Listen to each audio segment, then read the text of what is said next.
예, 안녕하세요. 오늘 7월 31일입니다. 오늘 주일 저녁이죠. 모두가 저녁 식사를 하고 쉬는 시간인데요. 오늘도 전 여전히 성경에 10분을 투자하여 성경에 있는 사실과 영을 만지도록 도와드리도록 최선을 다하겠습니다.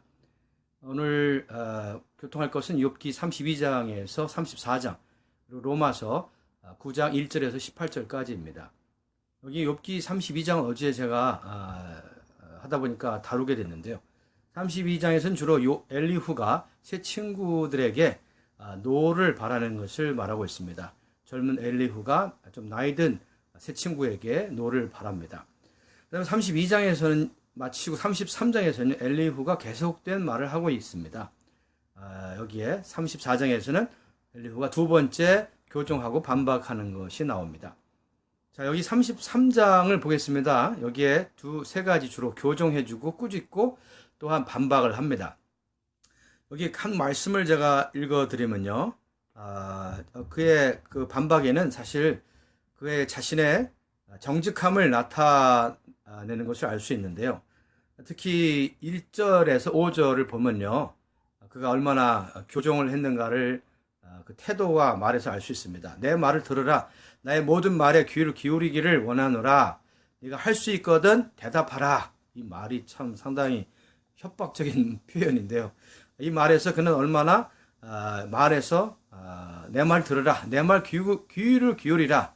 할 말이 있으면 대답하라. 여긴 바로 잡아주고 교정하려고 하는 그런 태도를 볼 수 있습니다. 그 다음에 꾸짖는 거에 대해서 한 구절을 읽어드리죠.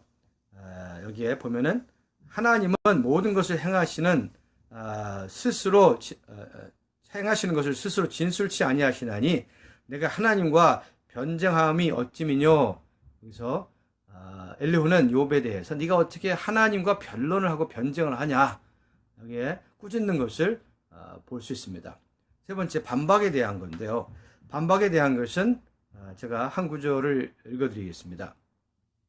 여기 보면은 사람이 침상에서 졸며 깊이 잠들 때에도 꿈에나 밤에 환상을 볼 때에 그가 사람의 귀를 여시고 경고하시며 두렵게 하시나니, 이 말씀이 있습니다. 이 구절을 앞에 보면 이런 말도 있습니다. 하나님이 사람들이 구덩이에 빠지지 않고 멸망치 않도록 그들에게 말씀하고 교훈한다. 그 말은 하나님이 이렇게 말씀하고 교훈한다. 어떻게 구덩이에 빠지지 않도록 하나님 말씀하신다고 말을 하는데요. 근데 어떤 방식으로 말을 합니까? 여기에 엘리후는 두 가지를 얘기했습니다. 꿈과 환상으로 말한다고 말했죠. 여기서 사실 하나님이 말씀하시는 방식이 꼭 꿈과 이러한 환상으로 하는 게 아닌데, 엘리후는 마치 하나님이 자기의 이런 방식대로 말을 해야 한다고 규정하는 것 같습니다. 여기에 엘리후의 태도에서 그의 이러한 반박이 얼마나 좀 심했는가를 알 수 있죠. 그리고 이제 뭐 여러 가지가 있지만 제가 생략하고요.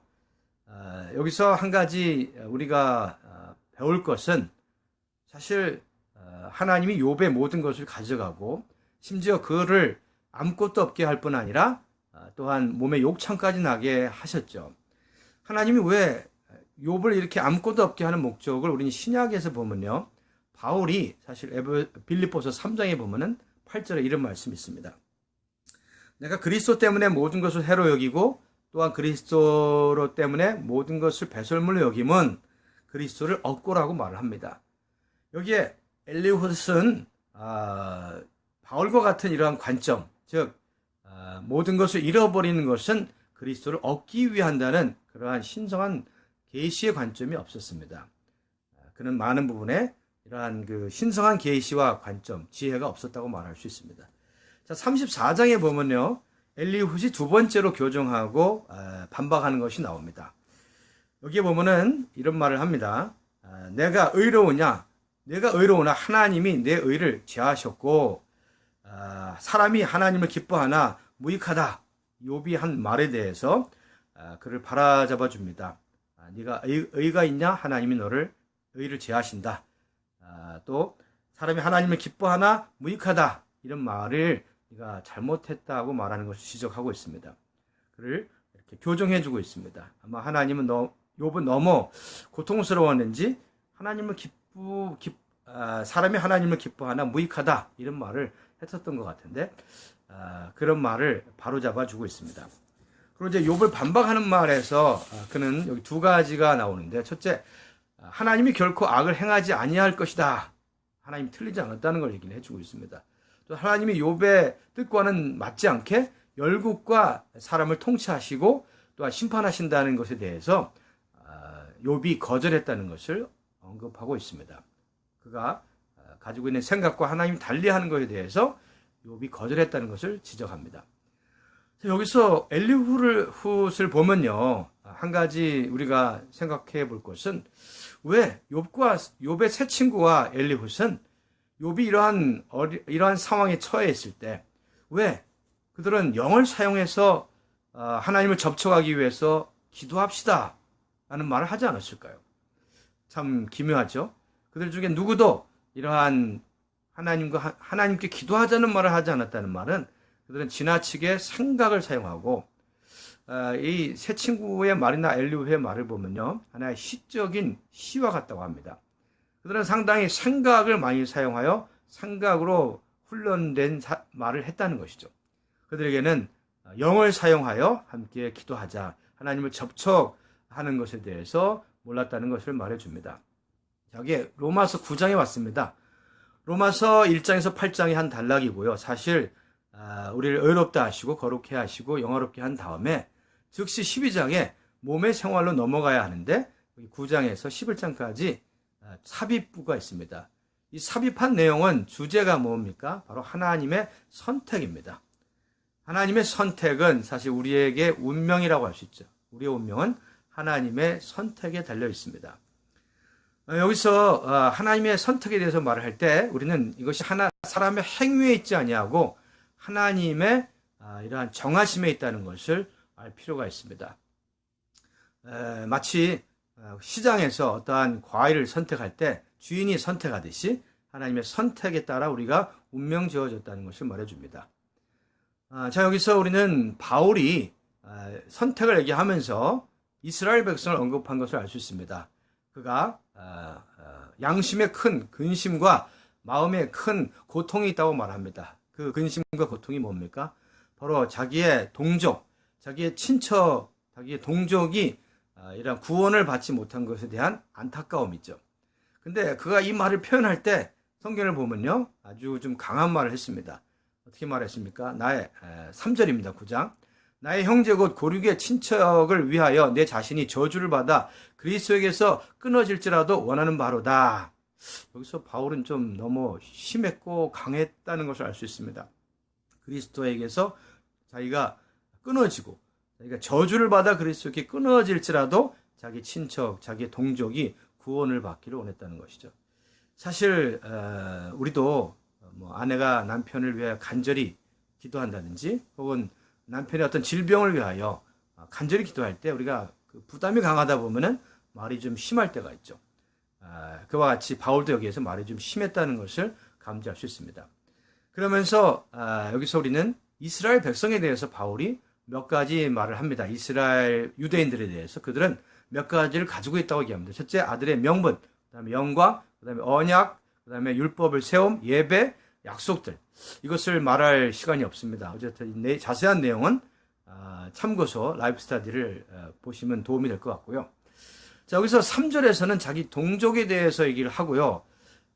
자기 동족이 구원받는 것을 위해서 자기 끊어지기를 바란다. 그런 다음에 6절에서는요, 하나님의 경륜을 말하는 것을 알 수 있습니다.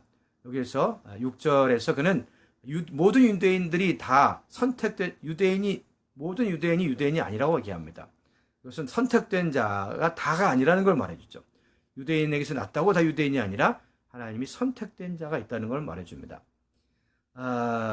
여기서 보면은 아까 말씀드렸죠. 3절에 그러나 하나님의 말씀이 폐해진 것 같지 않도다. 이스라엘에게서 난 그들이 다 이스라엘이 아니요. 이스라엘에게서 낫다고 해서 출생이 이스라엘이라고 해서 이스라엘이 아니라는 것을 말해줍니다. 즉 모든 사람이 선택받은 게 아니라는 걸 말해주죠. 선택을 얘기하죠. 그래서 하나님의 부르심에 있다는 걸 말해줍니다.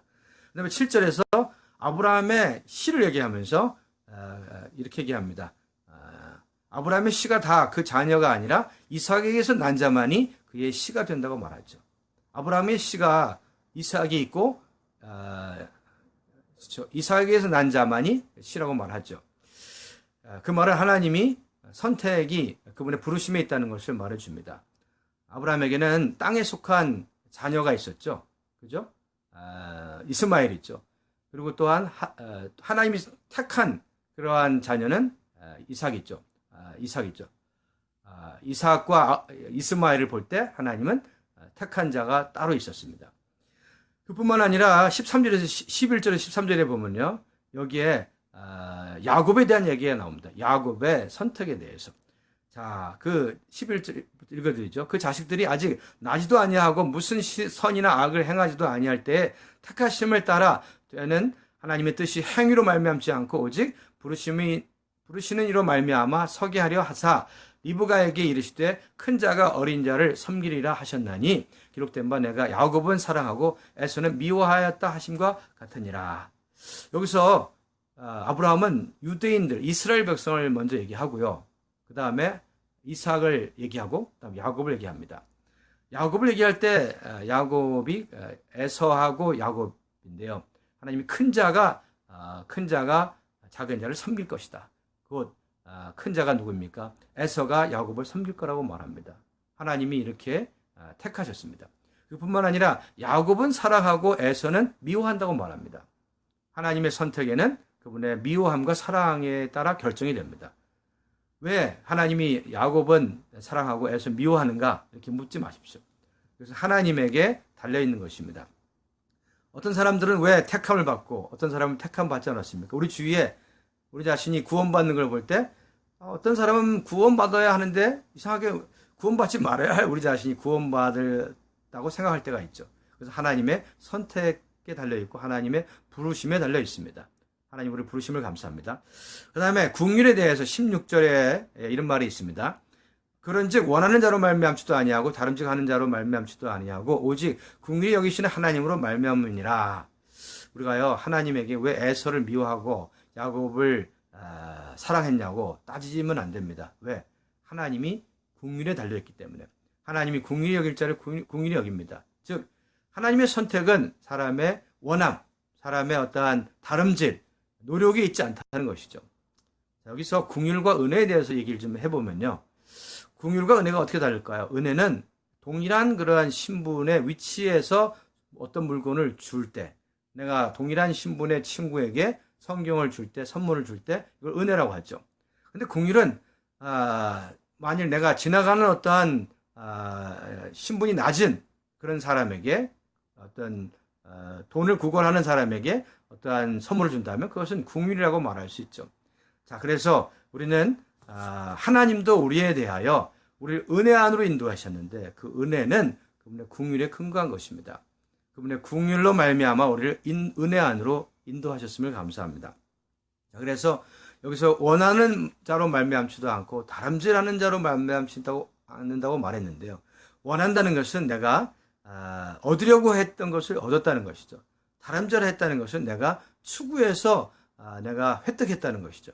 그러나 우리가 택함 받은 것은 우리가 원해서 내가 원해서 노력해서 구원받은 것이 아닙니다. 이것은 어디에 달려 있습니까? 돌이켜보면 하나님의 국률입니다.